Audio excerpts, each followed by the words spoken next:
Hey guys, subscribe for daily content. And if you're shopping for gear, make sure you check out the description for the newest items at some of the very best online retailers. There's also links for some of the items that I personally recommend.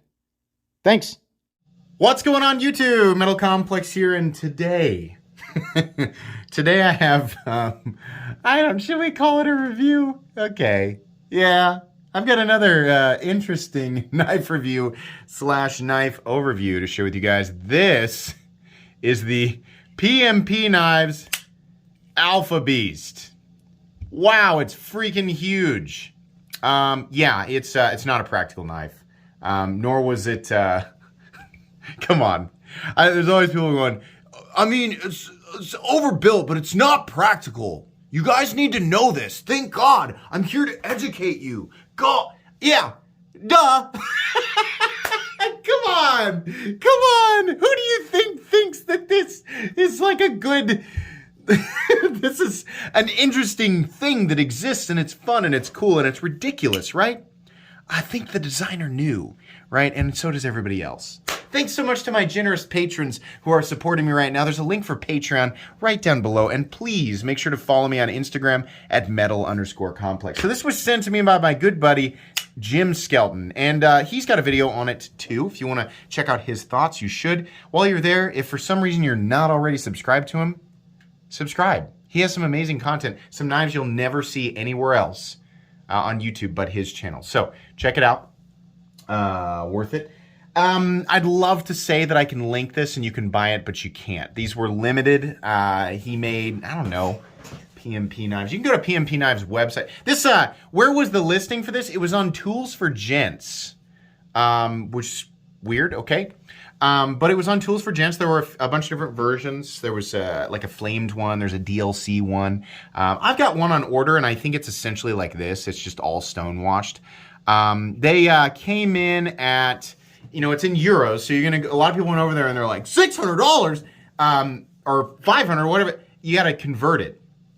I think, and at one point they actually went on sale, like the pre-order went on sale. So when I bought mine, when I pre-ordered mine, I want to say it ended up costing me something like $365. None of this matters anymore because these will just be secondary market items only. And, you know, if you can get one for around that price, then great. But just remember, what you're buying is absolutely a novelty thing. It is a huge, like, holy crap, look at this. Isn't this hilarious that this exists type of thing, right? So in a lot of ways, the value kind of, bleh.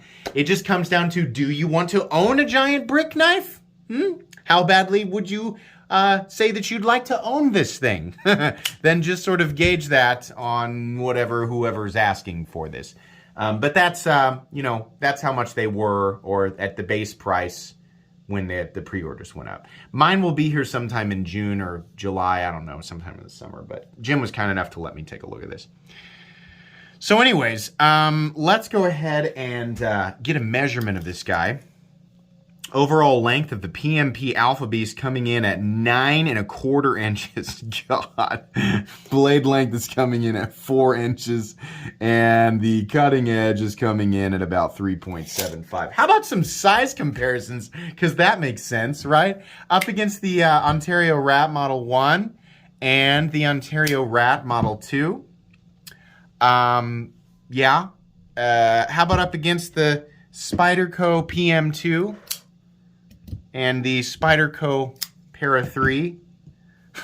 Okay. And last but not least, the Benchmade Griptilian, or in this case, the Ritter Hogue. And the Benchmade Bug Out. Yeah, it's freaking huge. How about, just because I know some people are wondering, right? Thickness between the PMP Alpha Beast and the Benchmade Bug Out. So this guy's on the bigger side, the more hefty side. It also serves as a nice place for you to store your Benchmade Bug Out. If you need a good plan, you can just put it in here. That's perfect. Yeah, it's huge. Let's put it up against some other big knives. How about that? How about, let's do an XM24. Let's do the SOCOM Elite. Let's do the 8020. Sorry. And we'll do the Yeah, so I got some other big boys here, right? So here's XM24 Demco 8020. We have the SOCOM Elite, and then we have the Strider and Medford 3/4 AR, right? Yeah, this guy's a lot bigger. So this is a normal Medford thickness. There's always people who have never handled a Medford. Every time I show this knife, they say, "Oh, it's almost as thick as a Medford." No, it's way thicker. It's way thicker than a Medford, guys. This is about 185 to 190 thousandths, which is normal for a Medford. If you are referring to the Medford Praetorian tie, which is their biggest, thickest, nastiest knife. I think they even made a special Praetorian tie that was even thicker. It was like 1/3 of an inch. This is thicker yet. Medford does not make a knife that is as thick as this guy right here. This is also not the this is not the PMP Beast. The PMP Beast was a thinner version of this from a while back. That guy came in at about 1/3 of an inch. I'll go ahead and measure the blade stock thickness on this this guy right here. And let's just pick it up so I don't drop this and it doesn't break not just the knives on the table, but the entire table. So the thickness on this guy, yeah. So it's almost 0.4 inches thick. That is so much thicker than anything, right? Anything that I have ever, not just Medford, but, you know, your extreme ratios and your DSK tacticals and all the crazy blah, blah, blah. Yeah, it's thicker than that, right? Are there production folding knives that are thicker? Production? I don't think so. This is technically a production knife. There have been folding knives that have been made thicker than this in the past for sure. The Reese Wieland Fatty Slash, I think, was nearing 1/2 inch, if not right on 1/2 inch. And then I know Anthony Griffin makes custom knives sometimes that are at least 1/2 inch, but those are one-off customs, right? As far as production folding knives go, I think this might actually be the thickest production folding knife in existence. I don't know that for sure. God. But I think that might be the case, right? I'm not going to do carry profile. Why? Let's just leave it at this. There's no like, oh, I don't know. Well, maybe if I wear my... there might be a difference between my cargo shorts and my work pants. It's freaking huge and heavy and gigantic, right? This is going to be a problem. Except for the one guy in the comments who needs everybody to know that his hands are huge and his pants are huge and he's a giant, right? Okay, giant guy. Maybe this won't be a problem for you, giant guy, who needs everybody to know he's a giant guy. For everybody else, this thing is absolutely ridiculous. It weighs a pound. A pound. 16.33 ounces. Oh my God, yeah. Titanium and what's the steel? It's D2. Oh no, how could they possibly do that to us? Use D2, that thing costs $375, and they use D2. Remember, ask yourself, what's the foundation of this complaint? What's the foundation of it, right? Should this have been M390? Does that make sense in this geometry? Does anything make sense in this geometry? Well, I wouldn't want it to be 8CR13 MOV. I'm not sure it even matters. Honestly, this is pretty much the only time you're ever going to hear me say this. I don't think it even matters what the materials are. I mean, okay, like if you have, there has to be some part of the valuation, right? Where you've got to be like, I don't know if I want to pay that much of it.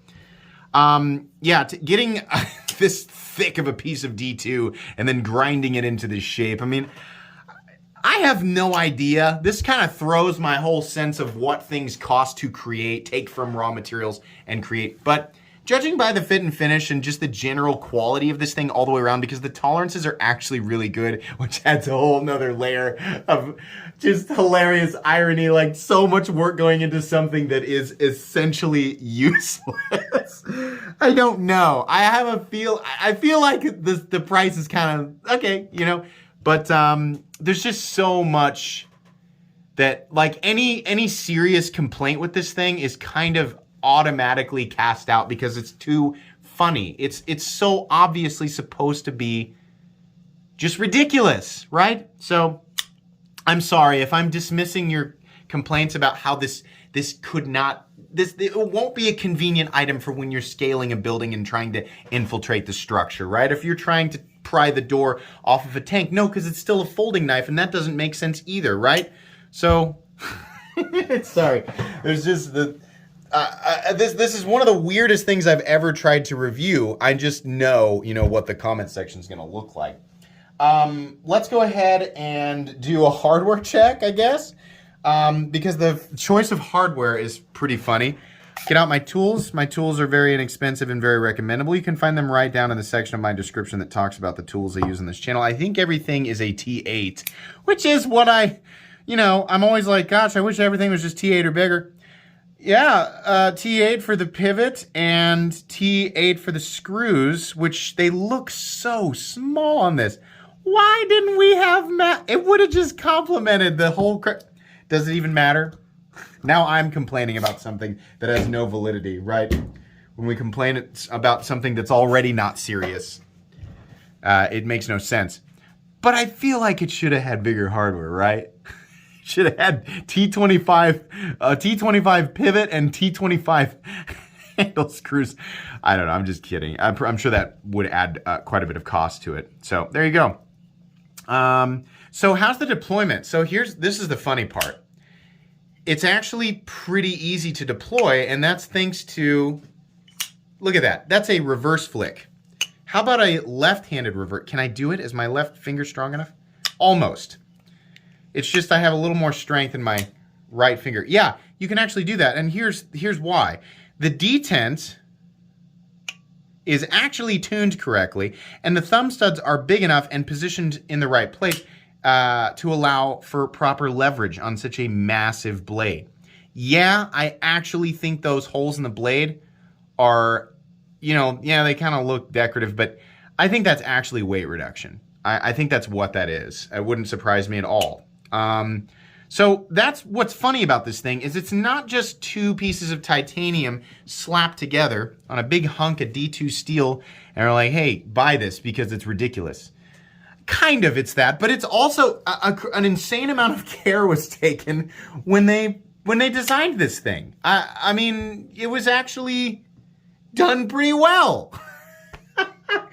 Absolutely ridiculous. Okay. Let's move into the meat and potatoes here. How is it ergonomically? Well, it's like holding a giant three-dimensional rectangle. They have actually rounded these edges right here, which alleviates what would otherwise just be the worst. It would literally be like EDCing a brick, right? This is absolutely a gigantic brick of a knife. And, there's a lot of people look at this blade and they're like, wow, I bet that blade's like freaking indestructible. You could pry up, et cetera, et cetera. So the blade itself, yeah, it probably is essentially indestructible, right? The problem is it's still a knife. So do you want to go like stabbing this into things and prying with it? Well, no, because the weakest point is still the pivot. No matter how thick the titanium, right? It's just not, there are better tools for that, right? If you're thinking like, wow, I could, pry up anything, well, use a pry bar, right? A fixed wedge is going to be better. So there's no reason to try and force this into a realistic scenario. It's not going to fit. There is no scenario where this is the right choice. It's not the case, right? One-hand manipulation, it's actually really easy to, if you're going to sit there and deploy it and you're going to move the lock bar out of the way, it's really, the tension on the lock bar is heavy, but it's not that bad. And there's no lock stick. None, right? So if you're going to sit around and fidget, then great. Just keep in mind, this thing is fall shut. Number one, because, it's about the same general care I would assume that, most $200 titanium frame locks have nowadays. But also because the blade, and mostly because the blade is freaking massive. Now, I'm sure you guys are wondering, is it even sharp? Can it even cut? If your fingers are, I would not want my finger in the way of this. It doesn't take a blade that's really all that sharp to cause some serious damage to your finger if the mass of it is like this. Can you imagine that coming down on your finger? You're definitely going to the hospital, right? On the note of is it sharp enough to cut, right? Well, if you're one of those guys who does paper tests like this,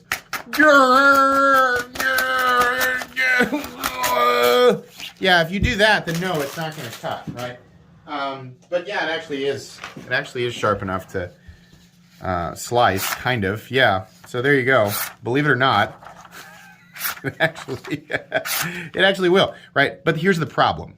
That doesn't prove anything. And by the way, this, yeah, it's a little bit hollow right here, and then we have flat on the secondary edge. It's actually plenty sharp, but no matter what, like if let's say you're breaking down a cardboard box, well, you got to push the whole wedge through the thing, right? Like if you want to open a package or something, yeah, it's going to do that, sure. But whether or not it'll slice paper is not really going to help you all that much if you're going to be pushing a big wedge through, through something. The tumbled finish on this is actually super nice. I'm trying to point out things that like people who have obviously already realized, they know from the beginning, like this isn't supposed to be serious, but it's like, if I'm going to hunt one down, I want to know how well it's finished, because I'm just going to sit around and enjoy this on the couch, right? I know why you're going to pick this up. That's the same reason I picked it up. Yeah, it's got some fingerprints on it. The tumbled finish actually looks really nice. Where are these made? They're made in China. I think you probably could have guessed at this price. If this made in the United States, we've already got companies who do that. Medford does that, and they're freaking expensive, right? You want it at in these dimensions, you're going to pay a lot more, right? It's just the way that it's going to be. The fit and finish everywhere, like even, they knock these edges down right here. This whole blade is just freaking insane. Look at this. It's just like this big, it looks like a pocket knife from World of Warcraft. That's honestly what it makes me think of. It's just absolutely ridiculous. We have chimping up here for, ergonomic lock-in. I gotta say, like the lines here, like this is fairly comfortable. You pick this up, and if you're wondering, like, does it make you feel like, oh yeah, yeah, it does. You pick this up and it's like, dang, like this is one of those knives where it doesn't matter who you show it to. I showed this to my brother-in-law, showed it to my father-in-law, showed it to my dad, showed it to my brother, showed it to a whole bunch of people. And I was just thinking about where I was when I was showing and all of them had the same reaction. Holy crap, that thing's awesome, right? None of my brother likes knives. My brother-in-law is kind of like, but my dad, my father-in-law, they're not like super, crazy over it. They just thought it was this hilarious thing. It was awesome. It's funny, and then it's also freaking cool because it's ridiculous. Like, that's why you buy stuff. It's the only reason why people buy stuff like this is because it's crazy and it's a fun kind of conversation piece, right? That's why I wanted this. And now having handled this, because Jim was kind enough to loan me his, I am so happy that I did. I'm so happy I get to add this freaking crazy thing. I got knives that I use, knives that I don't use. I got knives that are practical. I got knives that are impractical, right?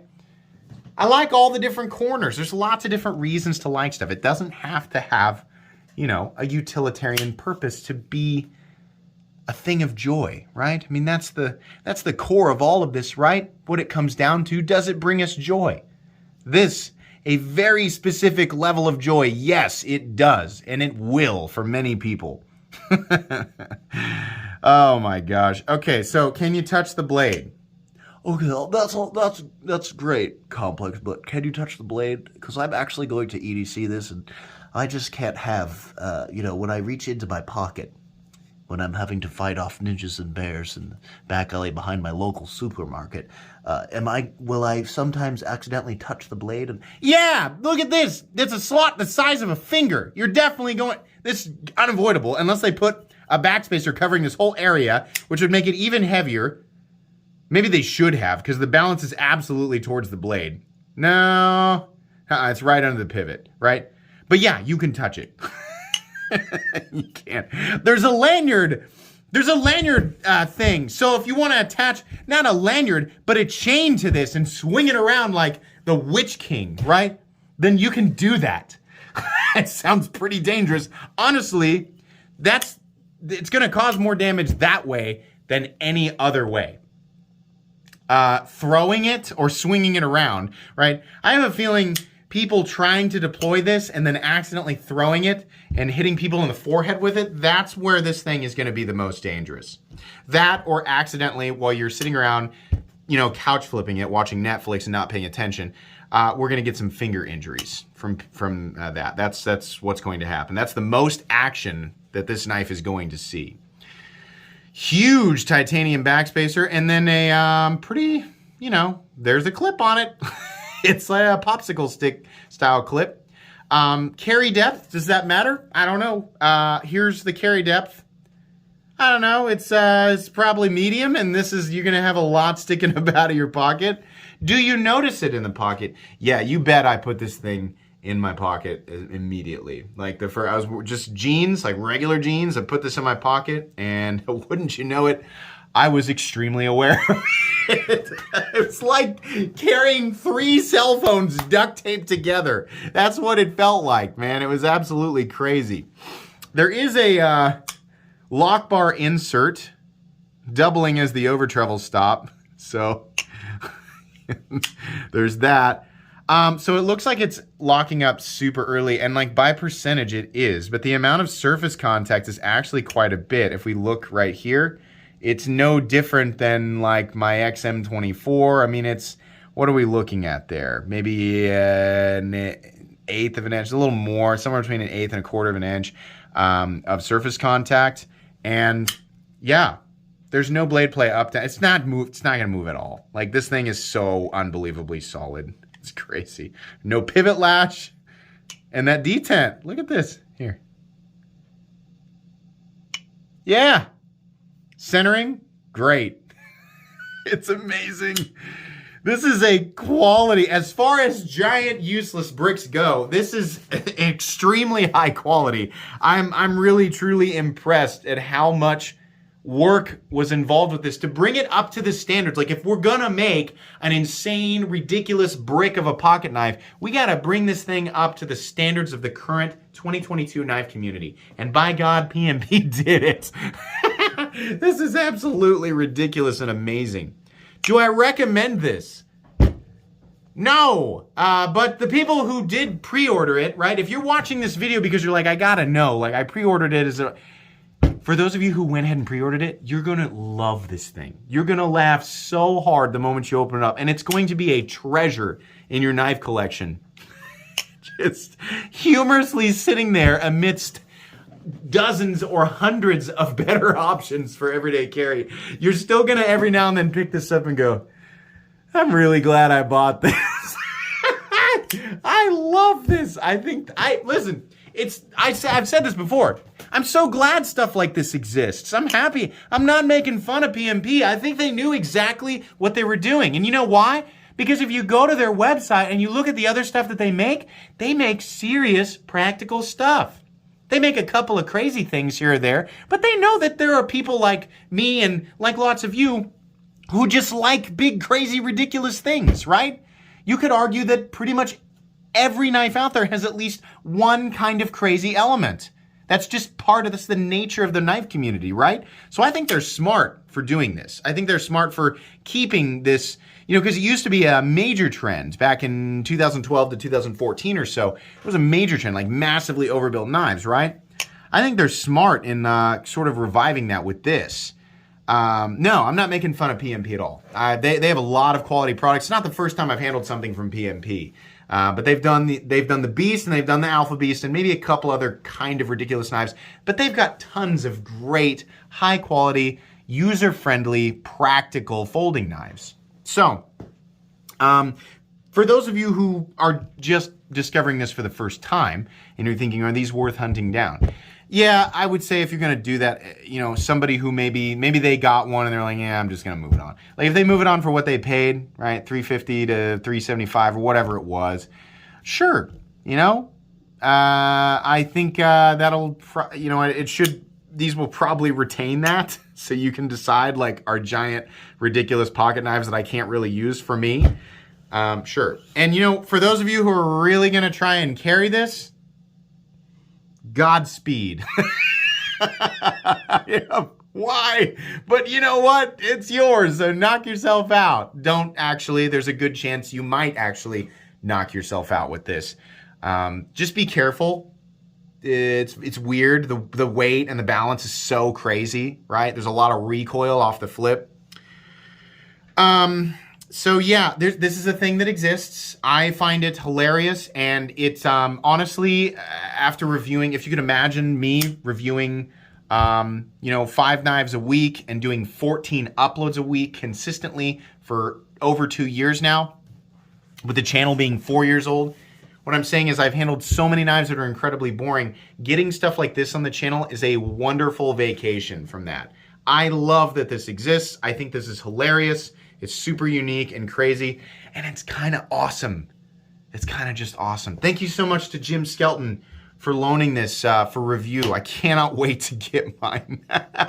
Make sure you subscribe to Jim. Please follow me on Instagram at metal_complex. If you enjoyed this video, leave a like. If you'd like to check out my other content, I do, of course, have lots of videos of knives that are either expensive or inexpensive that I do not like, so check those out. And if you enjoy all my content, go ahead and click on that Metal Complex logo right there and subscribe, because there's definitely more coming. Thanks again for watching, everybody, and have a great day.